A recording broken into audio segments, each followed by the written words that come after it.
नमस्कार दोस्तों, मैं राधा स्वागत करती हूँ आपका अपने चैनल ज्ञान अड्डा में। आज मैं लेकर के आई हूँ आपके लिए एक बहुत बड़ी अपडेट। तो बात करें 69,000 शिक्षक भर्ती की कॉमन नंबर से रिलेटेड।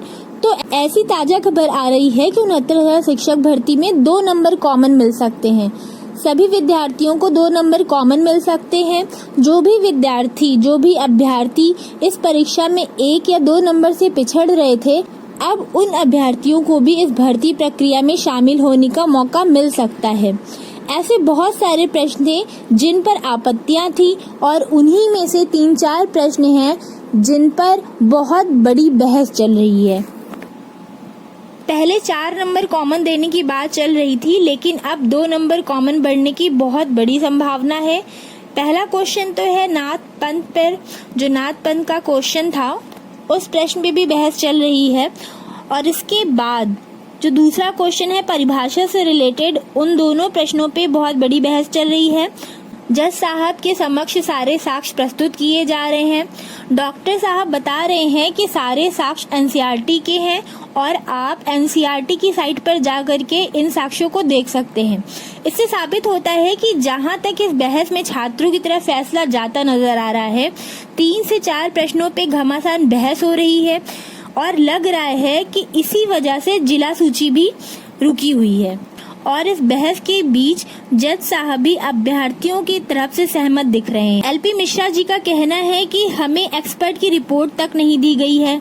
महाधिवक्ता जज साहब को संतुष्ट कराते हुए नजर आ रहे हैं।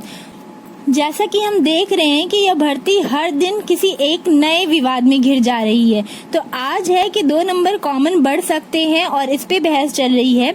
इन सारी प्रशासनिक गलतियों का खामियाजा सिर्फ और सिर्फ अभ्यर्थी भुगत रहे हैं।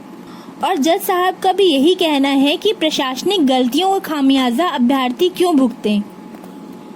नाथ संप्रदाय और परिभाषा वाले प्रश्न पर कोई भी स्पष्टीकरण नहीं दे रहे हैं एजी महोदय। कोर्ट का भी यही कहना है कि पूरी भर्ती प्रक्रिया विवादों में रही है, तो कॉमन नंबर क्यों ना दिया जाए।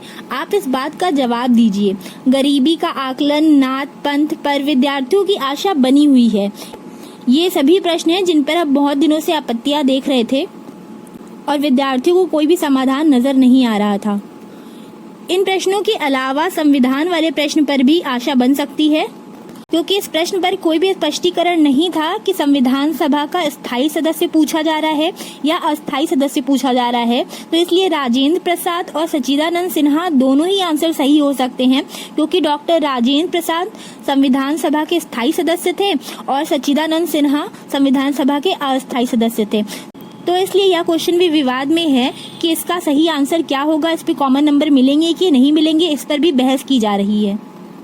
मामला बहुत ही गंभीर होता जा रहा है, कोई भी पहलू सुलझता हुआ नजर नहीं आ रहा है। कोर्ट का कहना है कि जांच के लिए नई एक्सपर्ट कमेटी का गठन किया जा सकता है। अब आगे क्या होता है ये तो हम देखेंगे बाद में कि नंबर बढ़ेंगे कि नहीं बढ़ेंगे, लेकिन ऐसी आशा बन रही है कि 2 नंबर सभी को कॉमन मिल सकते हैं।